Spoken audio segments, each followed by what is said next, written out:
Hey,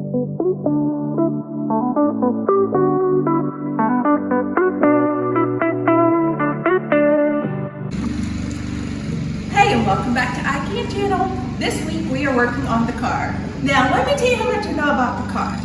I had to watch a video on how to open the hood. That's how much I know about the car. But we can do this. I've watched, I've done some research, and we're ready to go. So we are going to be replacing the Evap Purge valve today. Apparently this is something that goes wrong quite a bit with these vehicles. What happens is, not only will your check engine light come on, but when you pump gas, when you start it, you'll either have trouble starting it or it'll run super rough. It just doesn't sound like it completely wants to start. So this little part should do the job. I have a friend that has a diagnostic tool that we used and said this is indeed what the problem is. So this shouldn't take us long to do. I've never done it before. So come on over here and I'll show you what we're gonna do. But the first thing we're gonna do is take off this cap to the oil area and okay, really I have to show you this because this will let you know that if I can do this, you can definitely do this. So I was like, man, whoever put this oil lid back on there last time, they had it on so tight. And we got these, was turning, realized there was no more to turn and just pull it straight up. So yeah, don't do that. But that's a funny story though. Interesting fact, these are not exact, those aren't actually screws. This just pops off. If you see these locations right here, that's what it's on. So when we go to put it back on, we'll just line these up and push it down. So that's that. Put that to the side.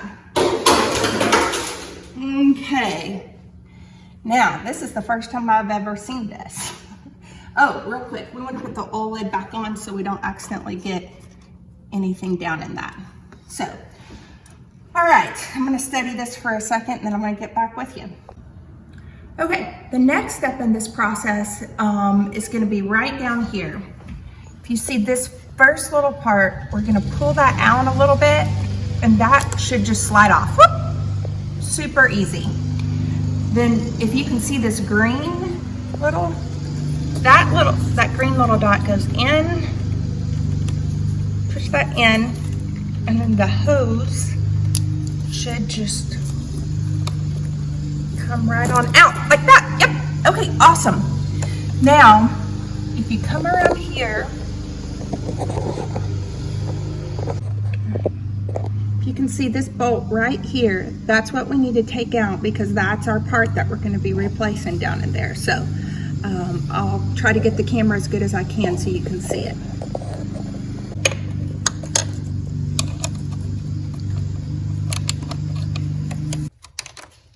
All right, finally got it loosened. You know, I've never used a socket wrench. I think I probably need to do some research on how to do it properly, but this is working. And sometimes you just go with what is working for the moment. And another day, I'm gonna learn how to use the socket wrench appropriately. Maybe I'll do a video on that. I don't think I'm the only person in the world that doesn't know how to use a socket wrench. Maybe I am, I don't know. Definitely nothing I've used before. Oop, now I got it by hand. Okay, awesome. All right, look at this. Almost out. Okay, so we've got that bolt out. All right, so we should be able to kind of gently pull that out. Yep, there it is. And look here. There it is. By the way, this is a 10mm bolt, so that'll make it easier for you when you're trying to find the right stuff.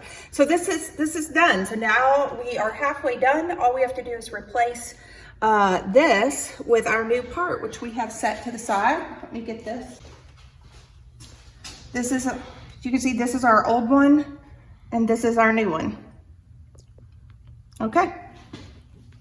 All right, so now we've got to get this line back up to where this is over the bolt. I'm gonna push this on. Oh, good gosh. Should just slide on. Okay, looks good. All right, and you can move this around even once you get on. And then the next thing we're doing is put our bolt on. Yeah, this is easier than what I thought. I have to admit, this last weekend, I was gonna try to replace the soffits on my house in a location. That one didn't go so good. We're still working on that project to share with you. All right. Looks like okay, just screwing this back on. Doing as far as I can by hand because like I'm still learning how to use the socket wrench. All right, we're to the point where I need it. Righty tighty, right?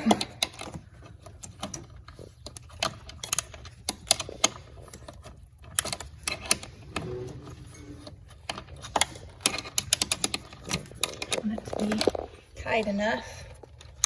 By the way, shout out to Mackenzie as our camera person. This is her second video to do for me.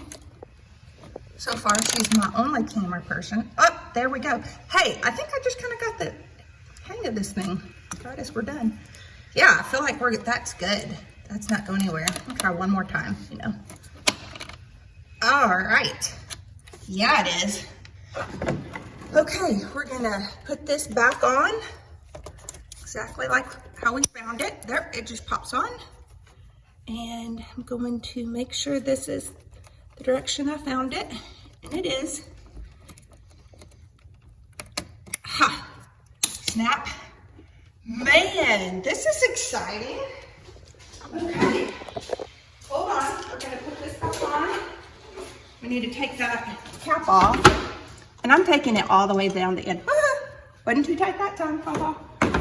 All right, because it always feels like when I watch a video, people leap off like one of the steps that they assume everybody knows how to do. And I'm like, yeah, we don't all know how to do that. Thank you very much.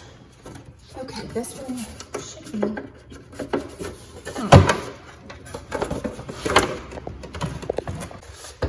So yeah, there. So we've got it on. We're gonna put our cap back on. Man, now, the kicker here, let's see if the car starts. That should be it. All right,